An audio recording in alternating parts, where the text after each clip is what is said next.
Welcome to Chakras 101 with myself, Janine.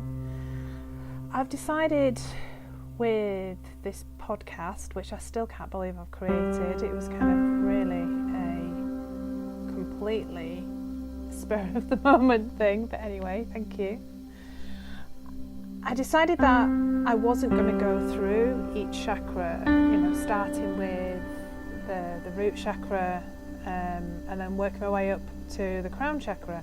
I just thought I would just delve in and kind of go with what I felt drawn to, really. So I wanted to talk about the throat chakra because this is where it kind of started for me, as I've mentioned briefly in the kind of introduction. I got diagnosed with Graves' disease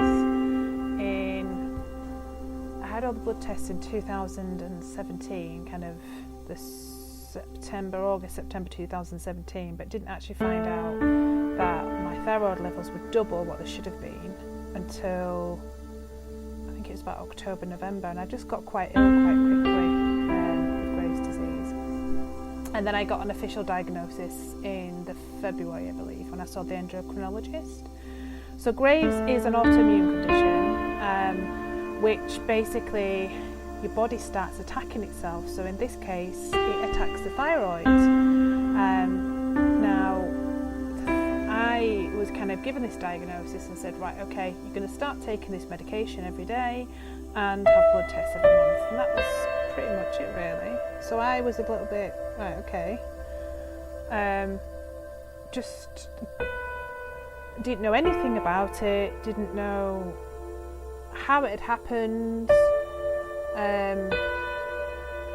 I'm just really overwhelmed and lost. So I did loads of research, and I did join an online group. I think it's called Health Unlocked, and I kept posting questions saying I've just been diagnosed, these are my blood levels, help basically. And I did end up getting lots of really good advice, and I kind of became friends with one of the ladies, and we used to talk quite regularly because it was just I think the emotional side of having this condition was hardest, because I was so up and down, because the thyroid, amongst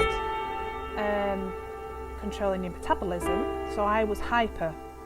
Graves' disease made me go hyper, which in some respects is good. I could kind of eat and not put on weight, but you sweat, you get very, very hot because it regulates your temperature, your periods can stop, your mood can be all over the place, kind of going from tearful to getting what they call Graves' rage, where you get really wound up. But it also affects your heart as well. I had a lot of really, really bad palpitations. It almost felt like in the cartoons as a child, like my heart was jumping out of my chest, which is quite disconcerting when you get a lot of, it was like a pressure. So it's really serious, especially Graves' disease, because you can end up having what's called a thyroid storm, and it can be quite serious for your heart. So, but I've practiced reiki since 2007, and funnily enough, I've never really focused on my throat chakra, but I just kept typing reiki, because reiki generally assigns an emotional reason behind any condition that you have. So, for example, if you get lower back problems, it can mean that you feel quite burnt out, or financially you feel insecure. That, for example, and I'm trying to think of another one. If you have ear problems, it can mean that you're just not listening, and it can mean anger. So I wanted to know basically, what does the thyroid and the throat signify? And I kind of found lots of websites which were specifically about Graves and healing from a holistic perspective. But I also found, obviously the throat is where the thyroid is. It kind of looks like a butterfly, and it is also linked in with your, your pituitary gland as well, which actually releases the hormones, which is obviously your third eye in your crown. Anyway, so I looked into this. I looked at ways to balance this chakra, because obviously I was completely out of balance. I was completely worn out, and just, I think, my body was saying, come on Janine, it's time. It's just really time to sit down and rest now. So I looked at, it all was related to what I read anyway, about creativity, about if you've got Graves' disease, you don't feel heard, you don't feel that you've been listened to, or you literally don't feel like you have a voice. So ways to balance this that I found was being creative, doing creative things. Now, obviously creativity is completely individual to everybody. You could be creative in dancing, for example, or if you play an instrument, or you can write music. So I had to look at what was available to me, because I couldn't go out of the house too often because I had lots of joint pain. I was very, very weak, drained. My energy was it was kind of like a constant after effects of flu. I just sometimes physically couldn't get out of bed because my body was just zonked out. So I started writing. I started kind of creating affirmations on Instagram, and it kind of gave me a voice. And then I actually started writing a blog, because I just wanted, as a child I loved writing. I did well in English at school, and I loved that. I'd kind of got out of that. I suppose when apart from writing essays at uni, you kind of fall out of those creative writing habits. I'd had a diary, so I journaled a lot as well. I journaled about how I felt, how my condition made me feel, things that I wanted to do, aspirations, kind of manifesting things. I desperately wanted to be well. And interestingly enough, the place I didn't feel heard was the doctors. That was quite difficult for me. I kept telling them how ill I felt, and they just didn't seem to listen. So I had to keep, and through the support I found through a person, through the Health Unlocked, she would kind of push me, and she'd say, come on, you need to keep going back to your doctors, and you need to keep saying, look, it's not good enough, this is how I feel, I need some help.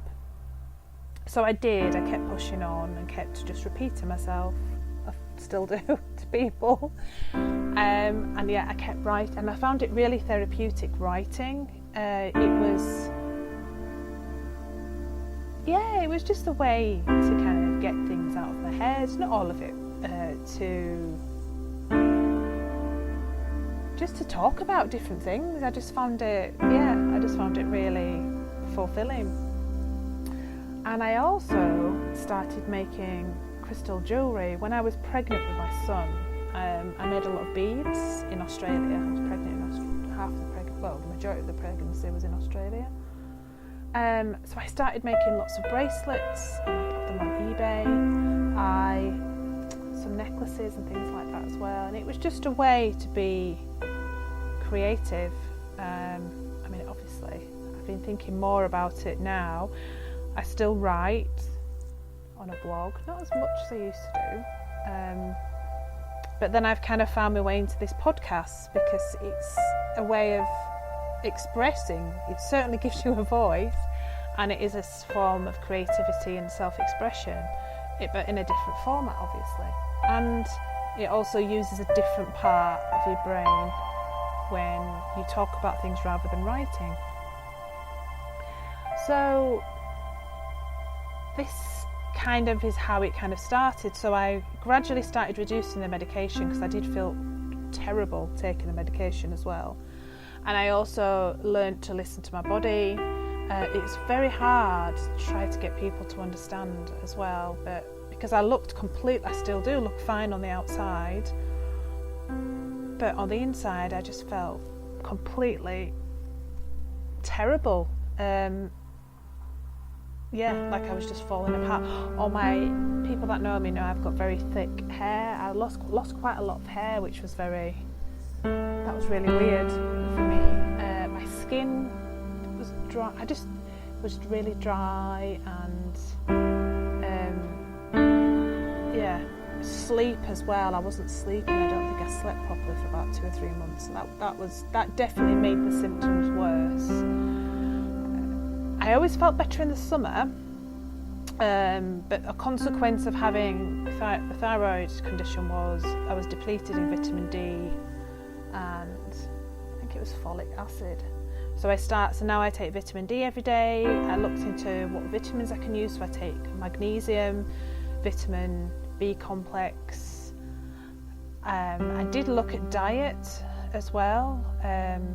Obviously, disease can happen in your body physically when there's inflammation, and now when I've had blood tests, the inflammation markers and my bloods are showing up, they're quite high, and I'm still not sure whether I've got another autoimmune condition. Anyway, so I've continued down this line about having a voice and speaking, but not just speaking in a very generic sense, but really I felt this real need to be more open. I'm quite a private person, but I'm also quite a shy person in some respects, so I have really pushed myself. So doing the podcasts, doing lives on Facebook, and trying to talk more about what I've experienced. So I just wanted to be open. I wanted to be able to talk about it, not from a perspective of I wanted to gain sympathy or anything. I just felt as though I needed to literally have a voice. And obviously my throat chakra had become very unbalanced because I didn't have a voice. So now I've been looking into other creative things, because I do think creativity is wonderful. It's just wonderful regardless if you have a thyroid condition or you feel that you're unbalanced in some way. It's brilliant to just give you a sense of, I suppose for me, that playfulness, go back to what that, when you think about when you're a child and all the creative things you do, it's a chance to go back and just nourish yourself and have that spark of joy that doesn't involve drinking or coffee or stimulants of some sort.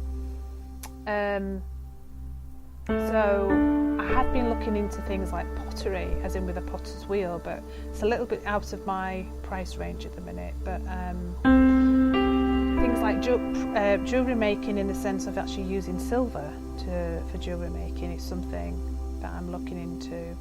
And drawing is something I did do as a child, and that is something that I loved creatively wise, but that's not something I've done for me. But obviously creativity is very individual. There's lots and lots of things you can do. Singing, like I said, dancing. Yoga's another thing that's been really, really beneficial. When I do that, the breathing is very good for palpitations. It's very good with the anxiety that goes along with Graves' disease. Diet as well is obviously paying attention to the kind of foods that you're putting into your body as well.